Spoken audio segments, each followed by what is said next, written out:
இது பாருங்க டாக்டர், இது நீங்க யார்கிட்டயும் சொல்லிக்க வேண்டாம். பெரிய டாக்டர்ஸ் யார்கிட்டயாவது கன்சல்ட் பண்ணி இதுக்கு ஏதாவது ட்ரீட்மெண்ட் இருக்கான்னு கொஞ்சம் பாருங்க ப்ளீஸ். நான் உங்ககிட்ட இதை சொல்றதுக்கு முன்னாடியே ரிப்போர்ட்டை மெயில் பண்ணி 2-3 டாக்டரை கன்சல்ட் பண்ணிட்டேன். நான் நினைச்சதெல்லாம் நடக்குதே தெய்வமே, உனக்கு கோடான கோடி நன்றியா. 3 மாசம் அவளை டைவர்ஸ் பண்ணிட்டு என் தம்பிக்கு ஒரு நல்ல பொண்ணா பார்த்து கல்யாணம் பண்ணி வைக்க வேண்டியது என் கடமை.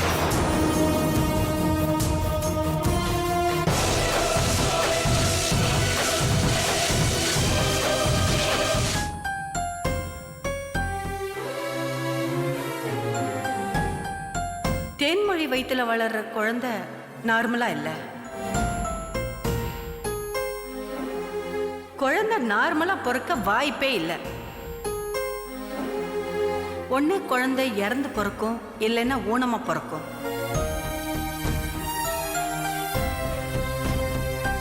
லட்சுமி, மாமா நீ வர்றியா இல்ல நாங்க அங்க வரட்டுமா? நானே வரேன் மாமா.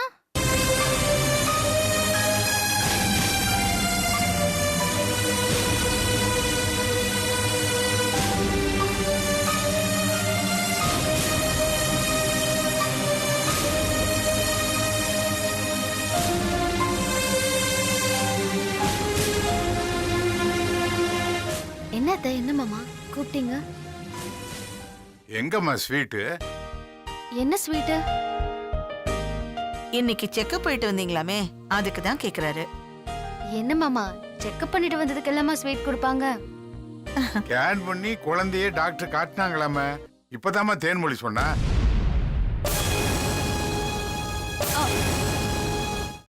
ஆமா மாமா, ஸ்கேன் பண்ணிட்டு இருக்கும்போது டாக்டர் இப்ப குழந்தை அசைஞ்சா கூட ஸ்கேன்ல தெரியும்னு சொன்னாங்க. அவங்க சொன்ன உடனே என் வயித்துல இருக்கிற குழந்தை அசைஞ்சிச்சு மாமா. ஆ.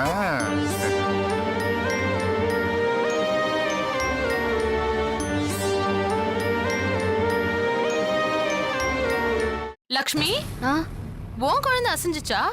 ஆம். ஆ, அப்போ நீ ஸ்வீட் கொடுத்துதான் ஆகணும்.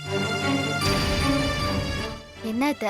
என்னத்தன்னா தேனு கொடுத்துட்டா உன் பங்குக்கு நீ கொடுத்துதானே ஆகணும். அம்மா, சும்மா லட்சுமியை கலாட்டா பண்ணாதீங்கம்மா. அப்பா இந்தாங்கப்பா, இது லட்சுமியோட பங்கு. மாப்பிள, அது எப்படி மாப்பிள? இது லட்சுமி பங்காகும். நீங்க கொடுத்தா அது தேன்மொழி பங்கு தான் ஆகும். லட்சுமி, சந்தோஷமான விஷயம் தானே. ஸ்வீட் வாங்கி தரேன்னு சொன்னா போச்சு. மாமா, எனக்கு தலை சுத்துற மாதிரி இருக்கு. நான் போய் ரெஸ்ட் எடுத்துக்கிறேன். என்னாச்சுமா? இல்ல அது ஒண்ணும் இல்ல, வெளியே போயிட்டு வந்தேன்ல, டயர்டா இருக்கு. போமா, போய் படுத்து தூங்கு. ம். உன் நிலைமை தெரியாம நாங்க பாட்டுக்கு விளையாடிட்டோம். என்ன லட்சுமி. அது நீங்க? டாக்டர் கிட்ட வேணா போலாமா? என்ன மாமா, இப்பதானே டாக்டர் கிட்ட போயிட்டு வந்தோம். ரெஸ்ட் எடுத்தா எல்லாம் சரியாயிடும். நான் போய் கொஞ்சம் ஆ ரெஸ்ட் சரிம்மா, எடுத்துக்கிறேன். போ. போ. அப்பா, நான் கடை வரைக்கும் போயிட்டு சரிடா. வரேன்.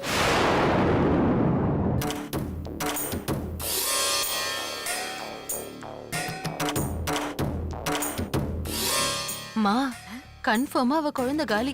அந்த சோகத்துல தான் மூஞ்சிய தூக்கி வச்சுக்கிட்டு இருக்கா. ஆமாண்டி, நாட்டு வைத்திய நாதமுனி அவ புள்ளைக்கு அடிச்சா சாவு மணி.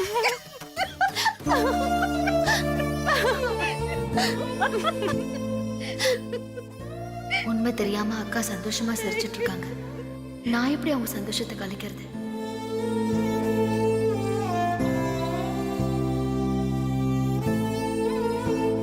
ஆபத்துன்னு மனசு சொல்லுது. இதுக்கு தீர்வு சாமி கிட்ட தான் இருக்கு. அவரை பார்க்கணும்.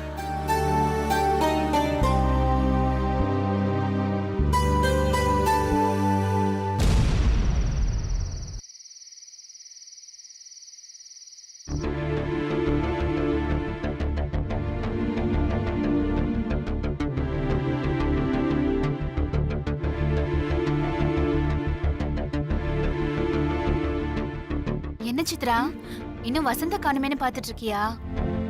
ஆமாக்கா, காலையில போனவங்க இன்னும் காணும்க்கா. நீ இப்படி கவலைப்படுவேன்னு எனக்கு தெரியும். நான் ஃபோன் பண்ணிட்டேன், 2 பேரும் வந்துட்டு இருக்காங்களா. முதல்ல வா, வந்து உட்காரு வா. இல்ல அதெல்லாம் ஒண்ணும் இல்லக்கா. ம், அதான் உன் முகத்தை பார்த்தாலே தெரியுதே. வந்துட்டாங்க போல இருக்கு. அம்மா, வசந்த்,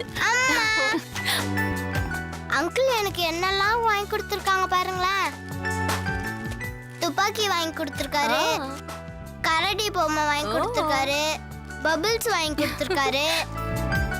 அப்புறம் நாங்க பொள்ளாச்சிக்கெல்லாம் போனோம். வழியில ஐஸ்கிரீம், கேக்கு எல்லாம் வாங்கி கொடுத்தாரு. அப்புறம் மத்தியான சாப்பாடு எல்லாம் வாங்கி கொடுத்தாருமா. டேய் அவருக்கு நிறைய செலவு வச்சிட்டியாடா? ஒன்னும் தப்பில்ல. வசந்த், என்ன நீ பலூனு, பபிள்ஸ் இதெல்லாம் வாங்கியிருக்க? இவர் செருப்பு கடை தானே வச்சிருக்காரு. நல்ல ஷோ வேணும்னு கேட்டிருக்க கூடாது? வேணுமான்னு தான் கேட்டேன். அவன் தான் வேண்டான்னு சொல்லிட்டான். டேய், நிஜமாவே நீ கேட்டியா இல்ல அப்படி சொல்ல சொன்னியா? அப்படியெல்லாம் இல்லப்பா. இப்ப வேணாலும் சொல்ல சொல்லுங்க, நான் வேணா வாங்கிட்டு வந்து தரேன். பிடிச்ச ஷர்ட் வாங்கிக்கடான்னு சொன்னேன், வேணான்னு சொல்லிட்டான்.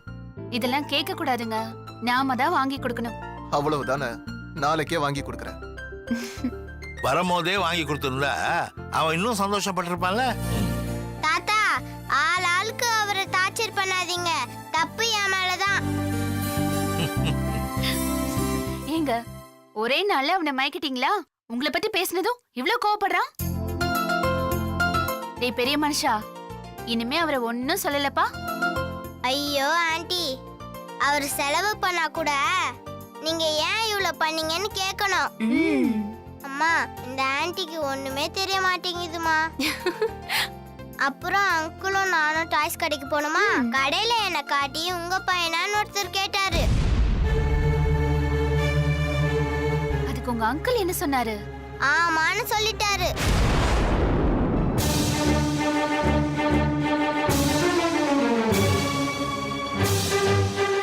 ஏய், என்கிட்ட யாராவது கேட்டிருந்தா நானும் என் புள்ளன்னு தான் சொல்லியிருப்பேன்.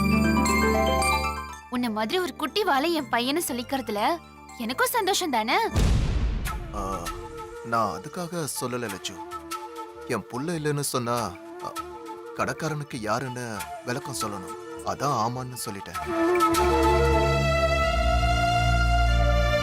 ரொம்ப தேங்க்ஸ். இதுக்கு எதுக்குமா தேங்க்ஸ் எல்லாம் சொல்லிட்டு? இல்ல, இவன் இது வரைக்கும் யார் கூடயும் வெளியே போனது இல்ல. யாரும் இவன் கிட்ட இப்படி அன்பு காட்டினதும் இல்ல. அதான் தேங்க்ஸ் சொன்னேன். அதுக்காக தேங்க்ஸ் எல்லாம் சொல்லுவியா? உன் தேங்க்ஸ வாபஸ் வாங்கு. நாங்க என்ன மூணாவது மனுஷங்களா என்ன? சித்ரா, நீ எங்க கூடவே இருக்கணுங்கிறது தான் எங்களோட ஆசையே. நீ தான் போறேன்னு அடம் பிடிச்சுக்கிட்டே இருக்க. எல்லாரும் ஒன்னா இந்த வீட்லயே இருக்கலாமே. உனக்கு இந்த வீடு சௌகரியமா இல்லனா பக்கத்துல வேற ஏதாவது ஒரு வீடு பார்த்து தரேன். இன்னும் கொஞ்ச நாள்ல உன் பையன் கூட விளையாட இந்த வீட்டுக்கும் ஒரு பையன் வந்துருவான். நம்ம எல்லாரும் ஒன்னா இருக்கலாமே. இருக்கலாம், ஆனா என் தலைவிதி வேறையா இருக்கு. இந்த ஊர்ல என்னையும் என் ஞாபகத்தையும் விரும்பாத ஒருத்தர் இருக்காரு. அவருக்கு நான் ஒருத்தலா இருக்க விரும்பல.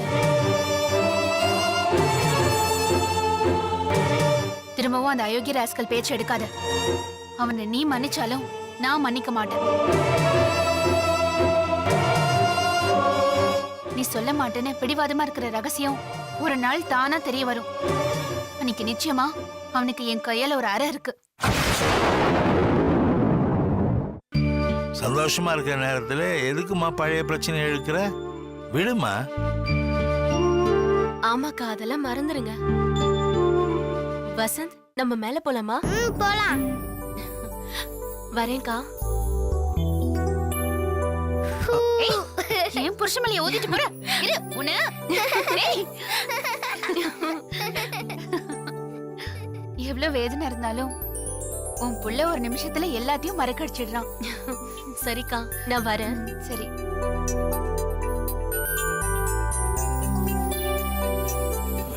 டேய், உன்னாலதான்டா இன்னைக்கு ஜெனி சந்தோஷமா போறா. அவ இருக்கிற நாள் வரைக்கும் நீ இப்படியே இருந்துடுறா.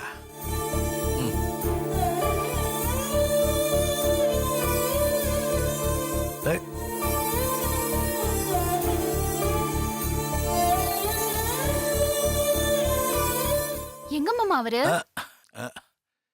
ஏமா, வந்த மனுஷனை சாப்பிட்டியான்னு ஒரு வார்த்தை கேட்டியா? அதான் கோச்சிட்டு போறான். போய் சமாதானப்படுத்து. அப்படியா? போய் அவர் முன்னாடி ஒரு சிரிப்பு சிரிச்சா எல்லாம் சரியா போயிடும். சிரிச்சு பாக்குறேன்.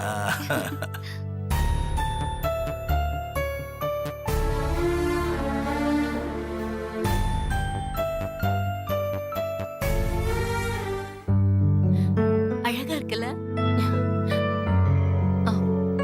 வசந்த், வெளியில போகும்போது அவரை அப்பான்னு கூப்பிட்டியா இல்ல அங்கிள்னு கூப்பிட்டியா? அப்பான்னு தான் கூப்பிட்டேன். ஒரு இடத்துல மட்டும் அங்கிள்னு கூப்பிட்டேன். ஏண்டா? அத அப்புறம் சொல்றேன். நாங்க முதல்ல எங்கெங்க போனோம் தெரியுமா? எங்க போனீங்க? கோயம்புத்தூருக்கு. கோயம்புத்தூர் போனீங்க, அங்க என்ன பண்ணீங்க?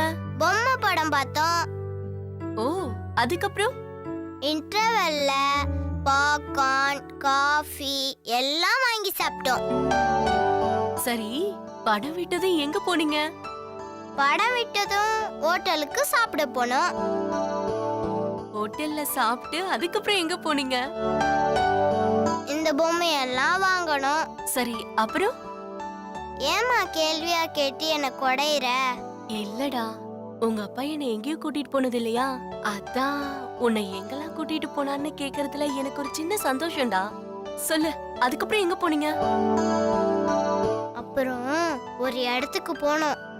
அங்க இருந்தவருக்கு என்ன ரொம்ப பிடிச்சு போச்சு. அவர் என்ன பார்த்து இங்கேயே தங்கிக்கிறியான்னு கேட்டாரு. அப்பாதான் 2 மாசம் போகட்டும், அப்புறம் கொண்டு வந்து விடுறேன்னு சொன்னாரு. அது எந்த இடம்டா? அது அனாதை இல்லம்.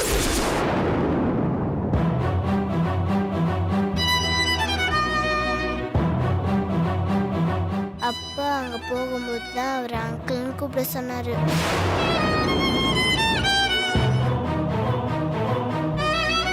அம்மா, என்ன அழக்கூடாதுன்னு சொல்லிட்டு நீ ஏம்மா அழுற?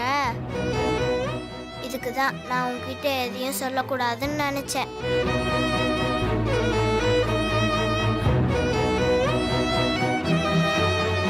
நான் ஒரு முட்டாள். உன் மேல அவருக்கு திடீர்னு பாசம் வந்துருச்சுன்னு நினைச்சேன்டா. கடைசியில அவரு உன்னை அனாதை ஆசிரமத்துல சேர்க்க ஏற்பாடு பண்ணிருக்காரே. இதுக்கு ஏமா ஃபீல் பண்ற? நீ இல்லைன்னா நான் அனாதை தானே.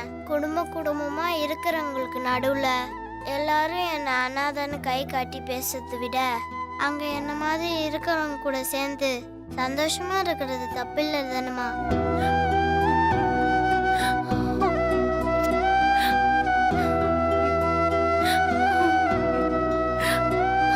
அம்மா, என்ன நானே கவனிச்சுக்க தயாராயிட்டேன். என்னை பத்தி கவலைப்படாதம்மா. ஆமா, உங்க அப்பா கிட்ட என்ன பத்தி ஏதாவது சொன்னியா? இல்லம்மா. அப்புறம் எப்படிடா அவரு உன்னை 2 மாசம் கழிச்சு அனாதாசிரமத்துல சேர்க்கறதுன்னு முடிவு எடுத்தாரு? அதானே. சரிமா,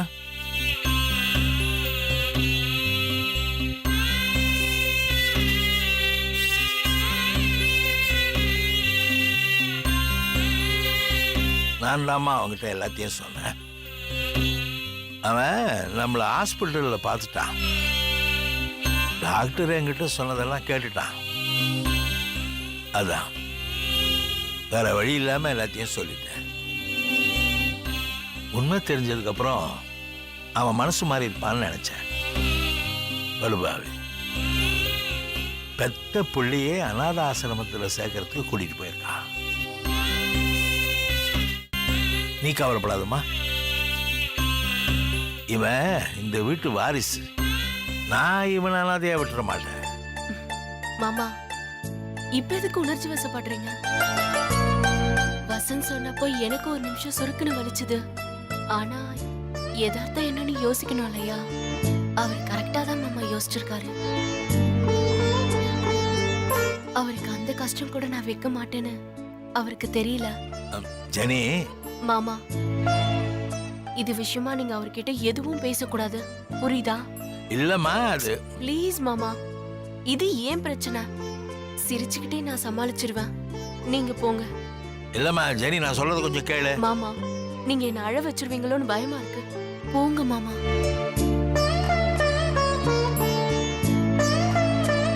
போங்க மாமா. ம்.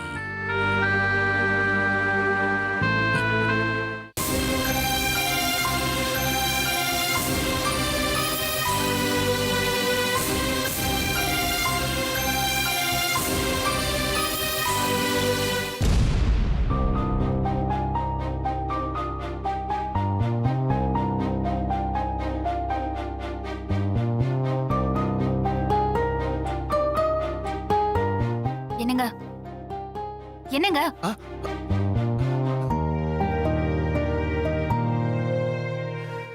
என்ன லட்சு? எப்ப பார்த்தாலும் குட்டி பையனை பார்த்தா எரிஞ்செரிஞ்சு விழுவீங்க. இன்னைக்கு என்ன திடீர்னு அவன் மேல பாசம்?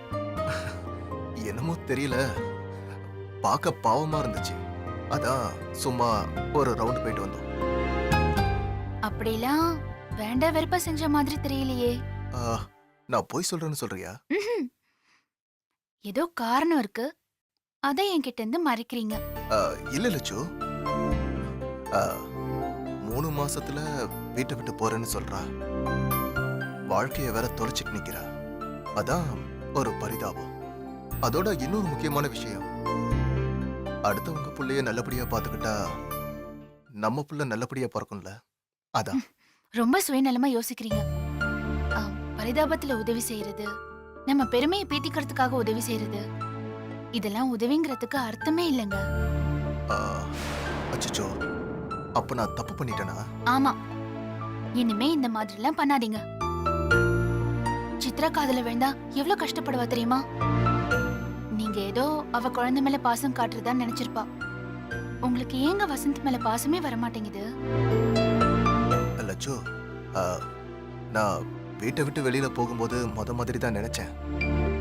ஆனா கொஞ்ச நேரம் அவங்கிட்ட பழகுனதும் அது பாசமா மாறிடுச்சு.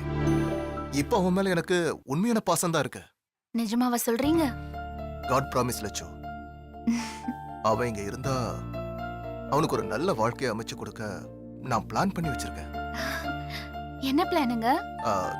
இப்ப சொல்ல முடியாது. அதுவும் இல்லாம சித்ரா என்ன பிளான் வச்சிருக்கான்னு எனக்கு தெரியல. நான் வேணா பேசி அவ மனசு மாத்த முயற்சி பண்ணட்டுமா? தாராளமா. இப்ப தூங்கட்டுமா? தூங்குங்க. Good night. Good night.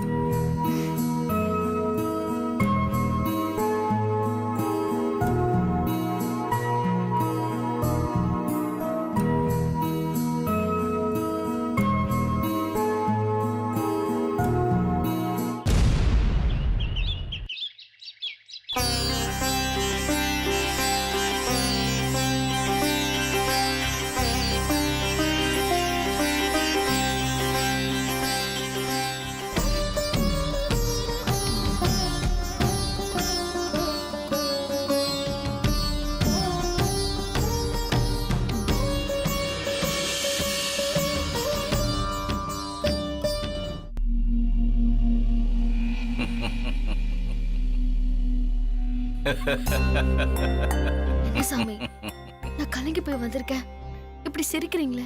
அம்மா, பிறப்பும் இருப்புமே மாயம்மா. கெளிச்சிருக்கிற கதாபாத்திரத்துல நாம நடிக்கிறோம், இயக்குறவன் வெகு தூரத்துல இருக்கான். நாம வெறும் நடிகர்கள் தான் உணர்ந்துட்டா சந்தோஷம் துக்கம் எல்லாம் அந்த கதாபாத்திரத்துக்கு கிடைக்கிற காட்சின்னு புரியும். அதுக்கும் ஆன்மாவுக்கும் சம்பந்தம் இல்லைன்னு விளங்கும். புரியல சாமி. புரியாததும் புரிஞ்சிக்க முயற்சி பண்றதும் தான் எல்லா பிரச்சனைக்கும் காரணம். எது எதுவா இருக்கோ அது அப்படியே பாவிக்க கத்துக்க. இது பாருங்க, நான் உங்களை மாதிரி ஞானி இல்ல சுவாமி, சாதாரண மனுஷி. உன் பிரச்சனைக்கு இப்போதைக்கு என்கிட்ட தீர்வு இல்லம்மா. சாமி, நீங்க சொன்ன ஆபத்து தென்மொழி அக்கா குழந்தை சம்பந்தப்பட்டது தானே?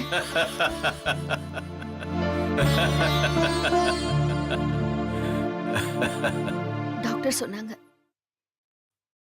தென்மொழி அக்கா வயித்துல வளர்ற குழந்தை உனக்கு பிரச்சனையா வந்திருக்குல்ல?